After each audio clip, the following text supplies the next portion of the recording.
नमस्कार मित्रांनो. आजच्या व्हिडिओमध्ये आपण चर्चा करणार आहोत कन्या राशीचं सप्टेंबर 2025 करताचा संपूर्ण राशीफळ. सप्टेंबर महिना थोडा खास आहे कारण या महिन्यामध्ये खग्रास चंद्रग्रहण होणार आहे आणि कन्या राशीबद्दल सांगायचं झालं तर तुमच्या राशीच्या षष्ठ स्थानामध्ये हे ग्रहण होणार आहे आणि तुमच्या राशीच्या वेळात रवी केतूची युती सुद्धा होणार आहे.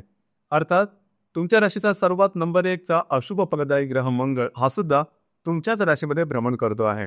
तर एकंदरीत हे ग्रह आहेत आणि बाकीचे पण जे ग्रह आहेत त्याचे प्रभाव परिणाम कन्या राशीवर कशा प्रकारचे होणार आहेत. तुमच्या जीवनाचं असं कोणतं क्षेत्र आहे की जे सर्वात जास्त प्रभावित होणार आहे. या सर्व संदर्भातली खुलासेवर चर्चा आपण या व्हिडिओमध्ये करणार आहोत. तर सोबतच आपण चर्चा करू की तुमचं जे स्वास्थ्य आहे मानसिक किंवा शारीरिक हे नेमकं कशा प्रकारचं राहील. जसं की तुमच्या राशीचा जो स्वामी आहे बुध हा तुमच्या व्ययस्थानामध्ये भ्रमण करतो आहे. 16 तारखेनंतर हा तुमच्याच राशीमध्ये भ्रमण करणार आहे. तुमच्या राशीमध्ये मंगळ हा तुमच्या राशीचा नंबर 1चा अशुभ फलदायी ग्रह सुद्धा भ्रमण करतो आहे.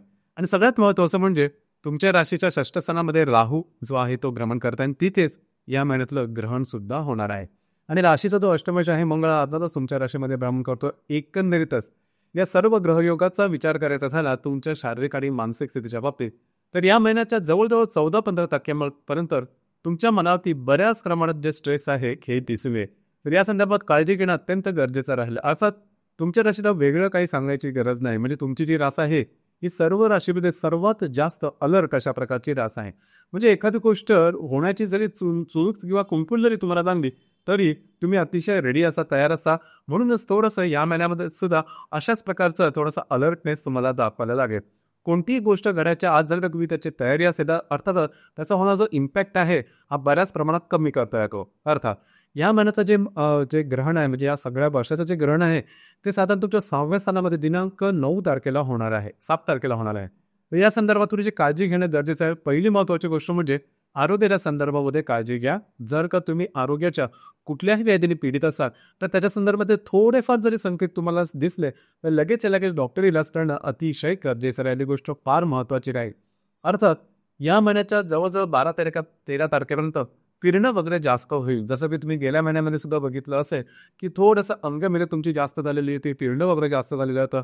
तसाच काहीसा परिणाम या महिन्याच्या 14-15 तारखेपर्यंत जाणवेल आणि त्याच्यानंतर मात्र गोष्टी बऱ्याचशा तुमच्या रुळावर आलेल्या जाणवतात. तरीसुद्धा साधारणतः या संपूर्ण महिन्यामध्ये कुठल्याही प्रकारचे असे निर्णय घेऊ नका की जेणेकरून तुमच्या आयुष्याची दिशा बदलेल.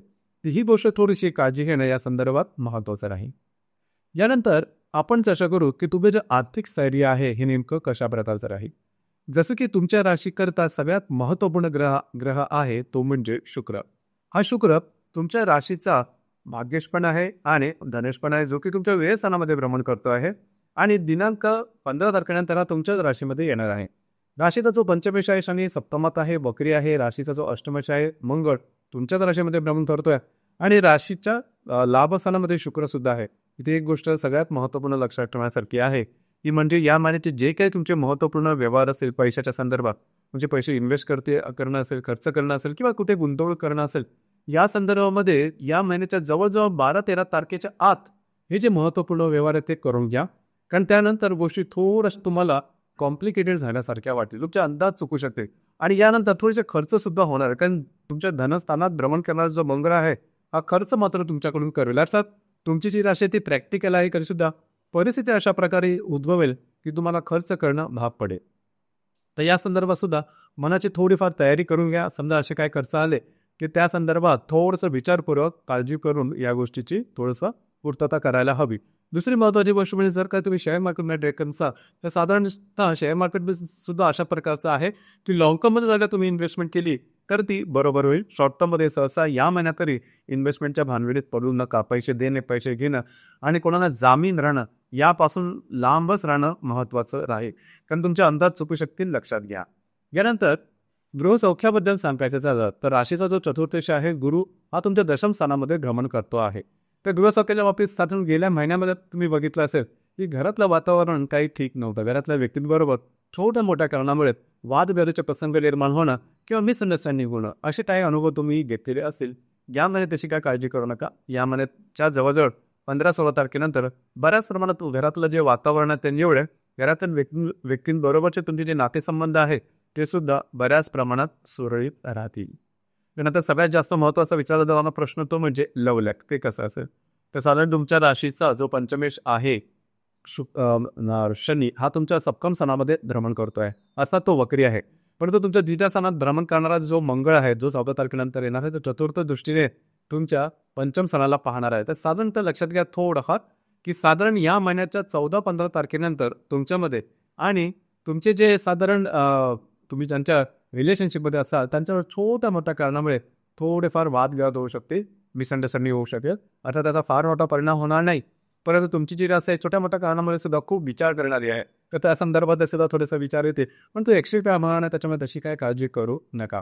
याचप्रमाणे खास करून ज्या गर्भवती महिला आहेत त्यांनी स्वतःच्या आरोग्याकडे लक्ष देणं थोडंसं गरजेचं राहील. या महिन्यामध्ये मानसिक आणि शारीरिक दोन्ही त्रास तुम्हाला दिसून येते. त्याच्यामुळे कुठलेही त्रास झाले तरी एवढं मनामध्ये धरून चला की जे काय त्रास होणारे आहेत ते लॉंग लास्टिंग नाही आहे किंवा त्याचा फार मोठा गंभीर परिणाम तुमच्यावरती होणार नाही आहे. फक्त तुम्ही तुमच्या मानसिक जी स्थिती आहे तीच थोडीशी स्ट्रॉंग ठेवणं गरजेचं राहील.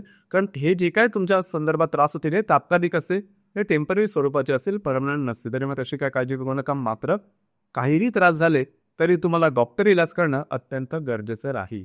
यानंतर जे विद्यार्थी वर्ग आहेत त्यांनी नेहमीप्रमाणेच थोडंसं स्वतः स्ट्रॉंग राहणं गरजेचं राहील. अख्खा तुमची जी काही बौद्धिक तत्वाची सुद्धा रास आहे, तर त्यामुळे तुम्हाला एफर्ट देणं हे थोडंसं गरजेचं राहील. यानंतर सगळ्यात महत्त्वाची गोष्ट म्हणजे वैवाहिक जीवन.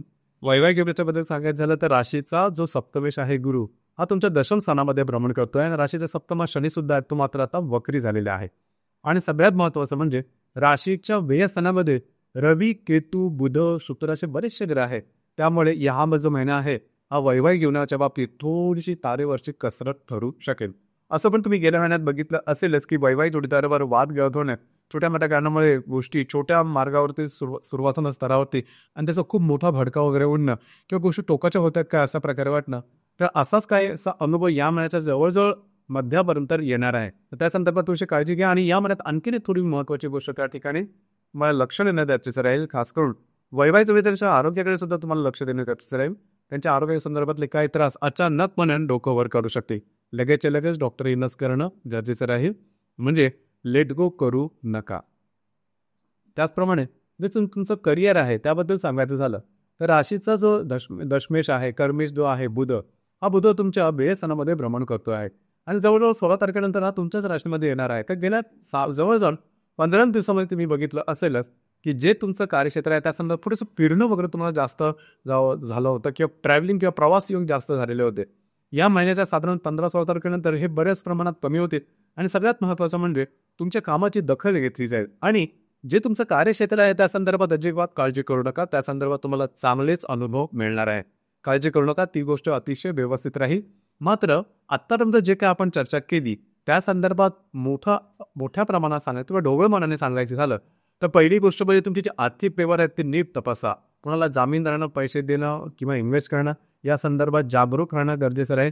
तुम्हाला स्वतःच्या आरोग्याकडे लक्ष देणं गरजेचं राहील, कारण तो ग्रहण आहे या महिन्यामध्ये त्याचा परिणाम तुमच्या आरोग्यावरती अशा प्रकारे दिसेल की सुरुवातीला तुम्हाला त्याची लक्षणं दिसणार नाहीत, पण त्याचे परिणाम तुम्हाला मिळायला लागते.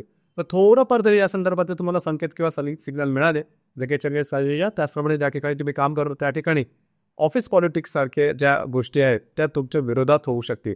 या संदर्भात सुद्धा थोडंसं अलर्ट राहणं गरजेचं आहे. आणि तिसरी महत्त्वाची गोष्ट म्हणजे वैवाहिक जोडीदाराच्या आरोग्याकडे लक्ष देणं महत्त्वपूर्ण राहील. यानंतर आपण या महिन्यातले जे ग्रहयोग आहेत त्या संदर्भातली चर्चा करू. दिनांक 10 तारखेला रवी आणि केतूची युती ही तुमच्या व्ययस्थानात होणार आहे. लक्षात घ्या, या दरम्यान पैशाच्या व्यवहाराकडे थोडंसं लक्ष देणं गरजेचं राहील. फसवलं जाणं किंवा प्रलोभनाच्या मागे लागून गोष्टी हाताच्या बाहेर होणं अशा प्रकारचे सुद्धा काही अनुभव या दरम्यान येऊ शकते. काळजी घ्या. याच वेळी दिनांक 11 तारखेला बुध आणि केतूची सुद्धा युती होणार आहे. स्ट्रेस टेन्शन या दरम्यान जाणं शकतो. अर्थात हा जो संपूर्ण महिना हा साधारण अशा प्रकारचा थोडासा आहे. तर त्या संदर्भात मनाची तयारी ठेवा. काही जरी गोष्टी आल्या तरी एक गोष्ट लक्षात ठेवा की ज्या काही गोष्टी जी काही संकट आहे जे काही त्रास तुमच्या समोर येतील ते काही कायमस्वरूपी टिकणारे मात्र नाही. यानंतर दिनांक 13 तारखेला रवी बुधाची युती होणार आहे. तर 13 तारखेच्या आसपास तुमचं फिरणं वगैरे जास्त होईल, ट्रॅव्हलिंग वगैरे जास्त होईल. काही सकारात्मक किंवा चांगल्या घटना सुद्धा तुमच्या आयुष्यामध्ये घडणार आहे. याचप्रमाणे दिनांक 17 तारखेला शनी आणि बुधाचा प्रतियोग होणार आहे. आता हा जो प्रतियोग आहे हा थोडा महत्त्वपूर्ण राहील. खास करून सप्तमातला जो वक्री शनी आहे त्याच्याबरोबर तुमच्याच राशीतला जो बुध आहे हा प्रतियोग करणार आहे. थोडंसं मनावरती ताण येणं ही गोष्ट थोडीशी जाणं. तुमची जी रास आहे ही अति विचार करणारी आहे. म्हणजे बिनधास्तपणा हा तुमच्या राशीमध्ये तेवढासा नाही आहे. म्हणजे बघू करू किंवा बघून असला भाग तुमच्यामध्ये नाही आहे. मी लवकर श्रिंक होता, लवकर थोडे स्ट्रेस घेता. तर त्याचाच अनुभव हा साधारणतः 17-18 तारखेच्या दरम्यान तुम्हाला थोडासा जास्त प्रमाणात जाणवेल. त्याचप्रमाणे दिनांक 18 तारखेला नेपच्यून आणि बुधाचा सुद्धा प्रतियोग होणार आहे. तर थोडंसं टेन्शन आल्यामुळे ब्लँक होणं, काहीच न सुचणं. परंतु या दरम्यान एक गोष्ट मात्र लक्षात ठेवा, कुठल्याही प्रकारचे महत्त्वपूर्ण निर्णय घेऊ नका. कारण जर का तुमची मानसिकता स्थिर नसेल तर घेतलेले निर्णय चुकण्याची शक्यता जास्त असते, कारण आपण सखोल विचार केलेला नसतो. दुसरी महत्त्वाची गोष्ट म्हणजे दिनांक 19 तारखेला हर्षल आणि बुधाचा त्रिकोण योग होणार आहे. बुध जो की तुमच्या राशीमध्ये भ्रमण करतोय आणि जो हर्षल तुमच्या भाग्यस्थानामध्ये भ्रमण करतो आहे. दोघांचा त्रिकोण तुमच्यासाठी शुभफलदायी राहील. काही चमकदार चुणूकदार कल्पना तुम्हाला सुचू शकते की ज्यामुळे जे काही त्रास, जे काही तणाव तुम्ही या संपूर्ण महिन्यामध्ये बघितलेले असेल त्याच्यामधून तुम्ही नक्कीच मार्ग काढू शकाल. याबद्दल अजिबात काळजी करू नका. दिनांक 23 तारखेला रवी आणि नेपच्यूनचा प्रतियोग होणार आहे. आता इथे एक गोष्ट महत्त्वाची, या दरम्यान साधारण 23-25 तारखेच्या दरम्यान कमिटमेंट प्रॉमिसेस पासून थोडंसं लांब राहणं गरजेचं राहील. ही गोष्ट लक्षात ठेवा. सुरुवातीला सांगितल्याप्रमाणे या महिन्यात जे ग्रहण आहे ते दिनांक 7 तारखेला तुमच्या 6व्या स्थानामध्ये होणार आहे. तर या दरम्यान आरोग्याच्या संदर्भात काळजी घ्या. जे तुमचं कार्यक्षेत्र असेल त्या संदर्भातले कुठले नवीन प्रयोग करू नका. आणि कोणाला कमिटमेंट देणं, कमिटमेंट घेणं, आर्थिक संदर्भातले व्यवहार किंवा कोणाला जामीन वगैरे राहणं यापासून थोडंसं लांब राहणं गरजेचं राहील. या काळात दिनांक 23 तारखेला अमावस्या आहे, ती अमावस्यात सुद्धा तुमच्या व्ययस्थानात होणार आहे. तर जे तुमचे वैवाहिक जोडीदार असतील त्यांच्याबरोबरचे नातेसंबंध आणि त्यांच्या आरोग्याकडे लक्ष देणं या दरम्यान गरजेचं राहील.